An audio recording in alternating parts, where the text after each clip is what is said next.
Hier après-midi, un monsieur m'a appelé. Il m'a demandé « Est-ce que vous pouvez scanner un document 8,5 par 11 à 1200 dpi ?» J'ai répondu « Oui, mais ce sera plus lent et un peu plus cher. » Il est venu quand même. 1200 dpi, ce n'est pas un chiffre, c'est une patience. La machine avance lentement, millimètre après millimètre, comme si elle lisait le pot du papier. Les fibres, la poussière, les cicatrices invisibles du temps. 10 minutes passent, puis 15. Il s'étend. Pourquoi c'est si long? Je lui explique. Nous utilisons cette résolution surtout pour des négatifs et des positifs 35 mm. Des minuscules bandes de film.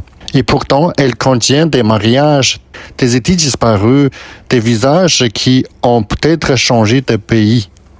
Je lui montre quelques pellicules déposées en octobre dernier. Elles attendent toujours. Il demande presque fâché. Pourquoi le client ne revient pas? Je souris. Dans les grandes chaînes, le temps est une ligne droite. Ici, dans notre petite boutique, le temps est une chambre silencieuse. En 2012, nous avons tendu une toile. Une mère et son enfant, la lumière était chaude, presque dorée. Plus tard, la client a gagné la carte verte américaine. On nous a dit qu'il ne reviendrait peut-être pas au Canada.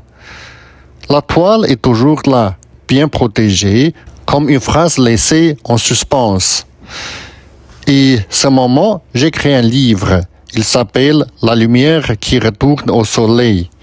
Je parle du départ, du mouvement, de ce qui semble s'éloigner. Mais chaque jour, dans cette petite boutique, j'apprends autre chose. Ici, tous les clients sont de la lumière. Ils entrent, ils déposent une image, un souvenir, un fragment de leur vie. Puis ils repartent. Parfois, il revient, parfois non. Mais la lumière ne disparaît jamais, elle attend. Attendre la lumière, c'est déjà croire en son retour.